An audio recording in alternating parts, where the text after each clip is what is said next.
Let's talk more about this. Elijah Magnia is a war correspondent and also an analyst. He's now joining us live from Brussels. Hello, Elijah. Welcome to the show. What could justify Israel's actions of moving their operation southwards of Gaza, while earlier they had forced millions out of northern Gaza, and now Palestinians have nowhere to go and are not sure of these so-called safe zones? Thank you for having me. Well, you asked the right question and you basically gave the answer, because the Israelis started to bomb the north, occupied 40% of it, and then yesterday they announced the beginning of their operation in the south against Khan Yunis, leaving only the Palestinians. We're talking about almost 2 out of 2.3 million, to move all of them in Rafah, which is more or less the size of an airport runway.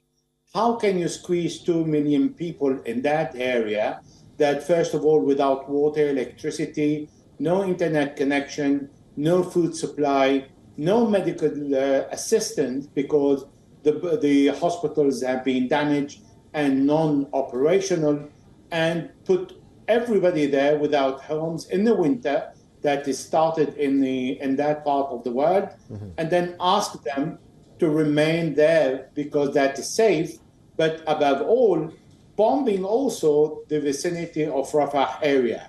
So this is why many Palestinians prefer to remain in their homes and be killed, or perhaps hope that it is not their turn today, or maybe tomorrow, or maybe another day, and this is where they stay because they don't have anywhere else to go. And the reason why there is such a large number of civilian casualties on every single Israeli bomb is because of the families that have fled from the north toward the south and squeezed themselves, all relative, in one place. This is why you have between 30 to 80 people in 2 rooms, all sitting together.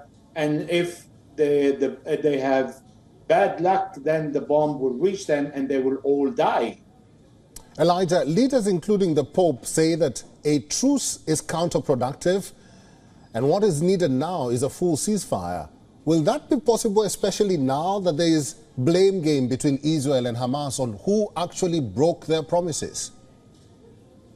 Well, actually, it is counterproductive, because the U.S. spokesperson of the White House, John Kirby, said, as soon as the truce and the ceasefire is over, we support the regain of the military operation.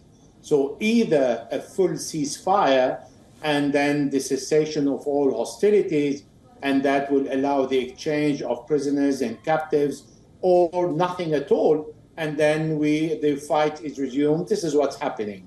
So you've asked a good question about who broke the promise. Actually, on last Friday, Hamas offered to release 2 women and a man who has lost his family, a wife and 2 children, during the Israeli bombardment while in captivity, and asked to exchange with several corpses of Israelis that were killed during the Israeli bombardment.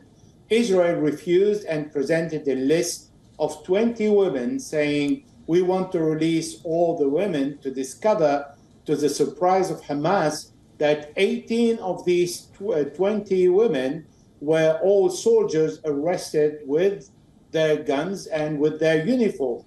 And Hamas said, for all the soldiers and the officers, because Hamas has captured 4 Israeli generals from outside Gaza, where they were in their barracks when Hamas attacked 11 Israeli military barracks. And they said, you have to clear all the prisons in exchange of the military. The civilian, we clear them, but the military, we need to sit down and negotiate, not under the fire.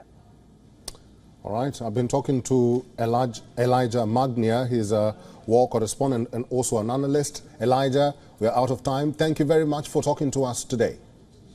Thank you. WION is now available in your country. Download the app now and get all the news on the move.